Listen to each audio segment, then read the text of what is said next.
दोस्तों जय हिंद। आपका हमारे YouTube चैनल वनडे एग्जाम पाठशाला में हार्दिक स्वागत है। दोस्तों आज का हमारा टॉपिक है बौद्ध धर्म। बौद्ध धर्म के संस्थापक कौन थे, कैसे कैसे ये आगे बढ़ा, इसके बारे में जानकारी आज हम आपको प्रोवाइड कराने चल रहे हैं, बताने चल रहे हैं। बौद्ध धर्म के संस्थापक गौतम बुद्ध जी थे, जिनका जन्म 563 ईसा पूर्व लुम्बिनी नेपाल में हुआ था। कहाँ हुआ था? लुम्बिनी नेपाल में हुआ था। इसकी जानकारी हमें किस अभिलेख से मिलती है? तो इसकी जानकारी हमें रुमनदेही अभिलेख से मिलती है। गौतम बुद्ध के बचपन का नाम क्या था? तो गौतम बुद्ध के बचपन का नाम सिद्धार्थ था। और इनके पिता का नाम क्या था? इनके पिता का नाम शुद्धोधन था, जो शाक्य कुल के थे और कपिलवस्तु महाजनपद के राजा थे। इसलिए इन्हें शाक्य मुनि भी कहा जाता है। गौतम बुद्ध को शाक्य मुनि भी कहा जाता है। इनकी माता का नाम महामाया था और महामाया जी की मृत्यु इनके जन्म के 1 हफ्ते के भीतर प्रसव पीड़ा से हो गई थी। इसलिए इनका पालन पोषण किसने किया? जब इनकी माता महामाया की मृत्यु हो गई तो फिर पालन पोषण किसने किया? तो इनका पालन पोषण इनकी मौसी प्रजापति गौतमी ने किया। किसने किया? प्रजापति गौतमी ने किया। इनकी पत्नी, कहा जाता है, कहानी है कि जब ये गर्भ में थे तो इनके पिता को एक बहुत बड़े ऋषि ने बताया कि आपका बेटा बड़ा होकर के बहुत बड़ा सन्यासी होगा। तो वो इससे कहे कि महाराज इसका उपाय भी बताइए। तो उन्होंने कहा कि अपने बेटे की शादी करा दीजिए। तो इनकी शादी हुई और इनकी पत्नी का नाम यशोधरा था। इनको एक पुत्र की प्राप्ति हुई। उस पुत्र का नाम क्या था? राहुल। राहुल का अर्थ क्या होता है? तो राहुल का अर्थ होता है रास्ते का कांटा। क्या होता है? रास्ते का कांटा। रास्ते का कांटा क्यों कहा इन्होंने? राहुल क्यों कहा? एक बार इनको अपने राज्य को घूमने के बारे में घूमने जाना था। तब इनके पिता ने इनको घूमने के लिए वो रास्ता प्रोवाइड कराया और उस रास्ते से ऐसा चौक चौबंद किया कि कोई भी व्यक्ति से इनकी मुलाकात न हो, बट होने को कौन टाल सकता है। इनको रास्ते में एक बूढ़ा व्यक्ति मिला। तो महात्मा बुद्ध ने अपने सारथी चन्ना से पूछा कि व्यक्ति ऐसा क्यों झुक करके क्यों चल रहा है? तो चन्ना ने कहा कि महाराज ये बूढ़े हो चुके हैं। कहे बूढ़े हो चुके हैं? कहे हाँ। तो कहे फिर आगे?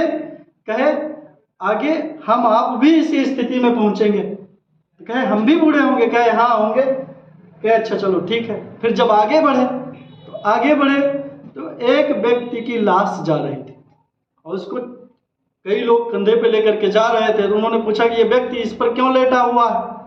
तो उन्होंने कहा महाराज ये लेटा नहीं हुआ है, इनकी मृत्यु हो चुकी है। कहे मृत्यु हो चुकी है? कहे हाँ। कहे अच्छा चलो ठीक है। फिर आगे गए तो एक महात्मा जो तपस्या में लीन थे उनको देखा। तो उन्होंने अपने सारथी चन्ना को कहा रुकिए, ये कौन है? तो कहे ये महात्मा जी हैं, ये तपस्या कर रहे हैं, भगवान के बारे में उनका गुणगान कर रहे हैं, उनको याद कर रहे हैं। तो कहे चलो ठीक है। इनके सारथी का नाम चन्ना था। इनके घोड़े का नाम कंतक था। जब महात्मा बुद्ध इन तीनों दृश्यों को देखे तो वहां से लौट करके आए तो उन्होंने प्रण कर लिया कि अब हमें घर त्याग देना है। तो उन्होंने आकर के अपनी पत्नी यशोधरा से कहा कि अब हम घर त्याग देंगे। तो सबसे ज्यादा दुखी यशोधरा हुई कि नहीं ताई हमायन, और यही हमें छोड़ के अब जाने वाले हैं। तो उसके बाद इन्होंने गृह त्याग दिया।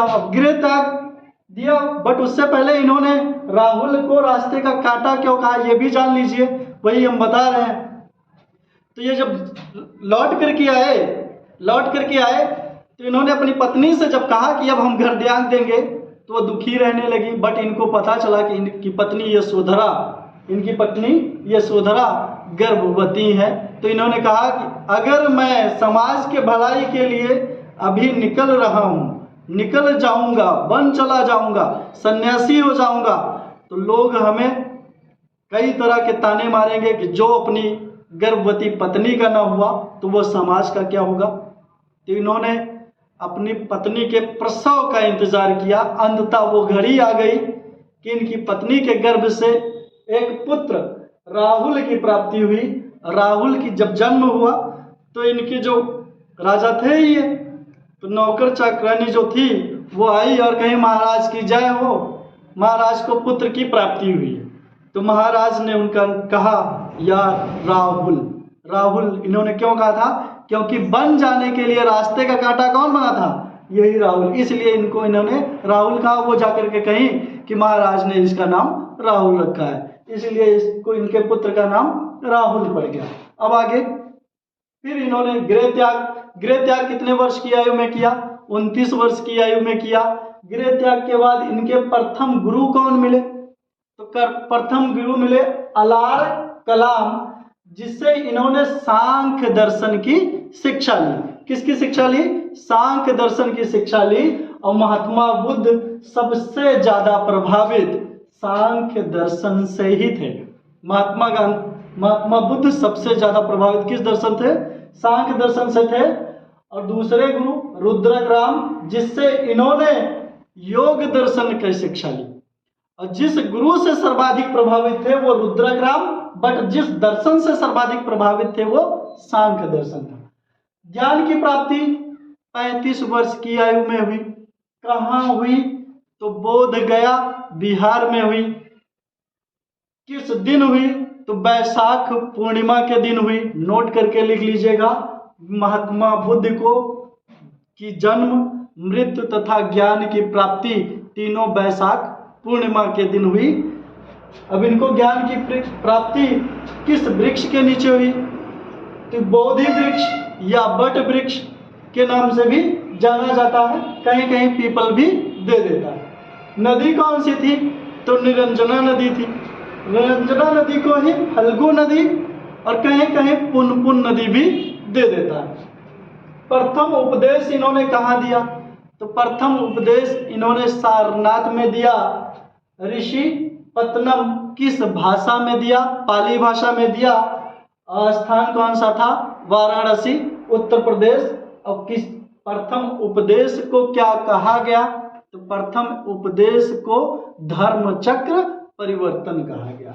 इनके प्रथम अनुयायी कौन थे, महात्मा बुद्ध के प्रथम अनुयायी कौन थे, तो प्रथम अनुयायी तपस्वियों मल्लिक थे। प्रथम अनुयायी तपस्वियों मल्लिक थे। महात्मा बुद्ध ने सर्वाधिक उपदेश कहाँ दिए, तो श्रावस्ती में दिए। सर्वाधिक समय कहाँ बिताया, श्रावस्ती में बिताया। सर्वाधिक वर्षा ऋतु में, सर्वाधिक समय या वर्षा ऋतु में कहाँ रहते थे, तो श्रावस्ती में रहते थे। शिष्य कौन हुए, तो शिष्य आनंद व उपाल। और अपने शिष्य आनंद के ही कहने पर इन्होंने बौद्ध धर्म में प्रथम महिला भिक्षुणी या शिष्य को शामिल किया, अपनी मौसी प्रजापति गौतमी। और दूसरी कौन थी, तो वैशाली की डांसर आम्रपाली थी। महात्मा बुद्ध ने 4 आर्य सत्य दिए। संसार दुखों से भरा है, संसार दुखों से भरा है और दुख का कारण है, दुख का कारण है। और कारण क्या है, कारण इच्छा है और इच्छा पर कंट्रोल पाया जा सकता है। और इस 4 आर्य सत्य को प्राप्त करने के लिए इसे इन्होंने 8 अष्टांगिक मार्ग दिया। 8 अष्टांगिक मार्ग दिया किसे प्राप्त करने के लिए, 4 आर्य सत्य को प्राप्त करने के लिए। महात्मा बुद्ध के 10 महत्वपूर्ण उपदेशों को शील कहा जाता है। इन्होंने 3 दर्शन शास्त्र दिए, अनीश्वरवाद, क्षणिकवाद और शून्यवाद।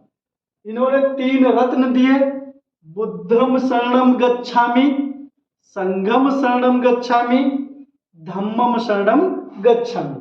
महात्मा बुद्ध का अंतिम समय तथा मृत्यु कुशीनगर उत्तर प्रदेश में हुई थी और इनकी मृत्यु को बौद्ध धर्म में महापरिनिर्वाण कहा जाता है। इन्होंने अंतिम उपदेश परिव्राजक सुभज्ज को दिया था। दोस्तों, आज का हमारा बौद्ध धर्म का पहला टॉपिक है दूसरा टॉपिक आगे वाली वीडियोस में हम अपलोड करेंगे। अगर आपको ये वीडियोस हमारी पसंद आई हो तो चैनल को सब्सक्राइब करें, वीडियोस को लाइक करो, एवं अपने दोस्तों के बीच शेयर कर दीजिए ताकि उनको भी ये वीडियोस प्रोवाइड हो सके। Thank you.